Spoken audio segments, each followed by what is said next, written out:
కూడి వచ్చిన మీ అందరికీ వందనాలు. సమయం ఇచ్చిన పాస్టర్ గారికి వందనాలు. ఈరోజు నేను సిలువలో పలికిన 7 మాటల్లో 6వ మాట చెప్పబోతున్నాను. యోహాను 19:30.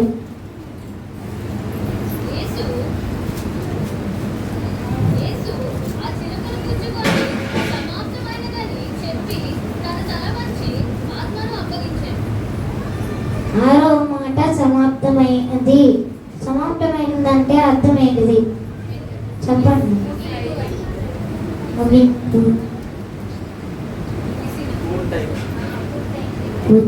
అది రెండవ మాట.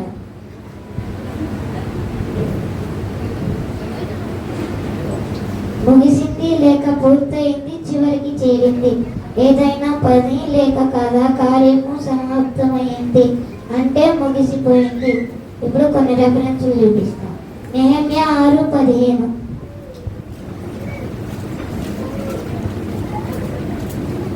ఈ ప్రకారముగా ఏలూరు మాసము 25వ దినమందు అనగా 52వ దినములకు ప్రకారమున కట్టుట సమాప్తమాయెను. నెహెమ్యా గారు 52 దినములలో యెరూషలేము ప్రకారములు కట్టి సమాప్తం చేశారు. దీన్ని బట్టి ఏమర్థం చేసుకోవాలంటే, మీరు ఏదైనా పని ఏదైనా చేయాలనుకున్నప్పుడు, ఇది 2 రోజుల్లో చేయాలనుకున్నప్పుడు అది ఆ పనిలోపై చేసి సమాప్తం చేయాలి. యెషయా 6:20. 60వ అధ్యాయం 20వ వచనం. నీ సూర్యుడు అస్తమింపడు, నీ చంద్రుడు క్షీణింపడు, యెహోవాయే నీకు నిత్యమైన వెలుగుగా ఉండును. నీ దుఃఖ దినములు సమాప్తములగును. నీ దుఃఖ దినములు సమాప్తమైనది. మీరు 21 రోజులు ఈ ఉపవాస ప్రార్థనకు వచ్చి ఏడిచి మొరపెట్టి దుఃఖపడారు.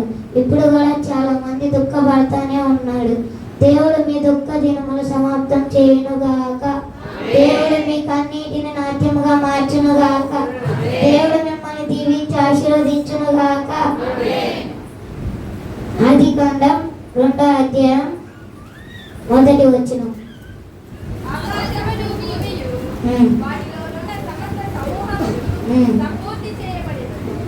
సృష్టినంతా దేవుడు 6 రోజుల్లో చేసి సమాప్తం చేసి 7వ రోజు విశ్రాంతి తీసుకున్నాడు. ప్రభువుకు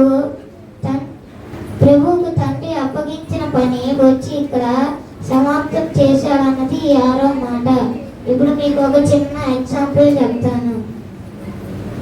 ఒక తండ్రి తన కొడుకు చేపలకు వెళ్దాం అనుకుంటాడు. తన కొడుకు స్కూల్ చదివే పిల్లోడు. తన కొడుకు తండ్రిని అడుగుతాడు, తండ్రి మా ఫ్రెండ్ కూడా వస్తాడు మనతో పాటు అని అడుగుతాడు. అప్పుడు చేపలు పట్టడానికి వెళ్తే తండ్రి ఏమో చేపలు పడతా ఉంటే వీళ్ళిద్దరు ఆడుకుంటా ఉంటారు. అప్పుడు సడన్ గా దాంట్లో నీళ్ళల్లో ప్రవాహం ఎక్కువై నీళ్ళలో ప్రవాహం ఎక్కువై తన కొడుకు ఇంకా వాళ్ళ ఫ్రెండ్ కొట్టుకొని వెళ్ళిపోతా ఉంటారు. అప్పుడు తండ్రి ఇద్దరు చేతులు పట్టుకున్నాడు. ఇప్పుడు తండ్రి ఇద్దరిని లాగలేకపోతున్నాడు. వాళ్ళల్లో ఒక్కరినే లాగాలి. అప్పుడు తండ్రి చిన్నగా తన కొడుకు చేతిని వదిలిపెట్టి తన కొడుకు చేతుల్ని పట్టుకొని ఒడ్డుకేసాడు.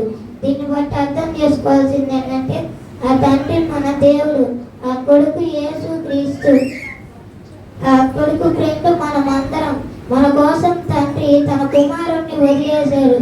కానీ ఇప్పుడు చాలా మంది చర్చికి రాకుండా తిరుగుతారు, పార్కుల్లో సినిమా హాల్లో ఉంటారు. అందరూ చర్చికి రావాలని కోరుకుంటూ ఈ చిన్న వాక్యం దేవుడు ఆశీర్వదించు తీర్చును గాక.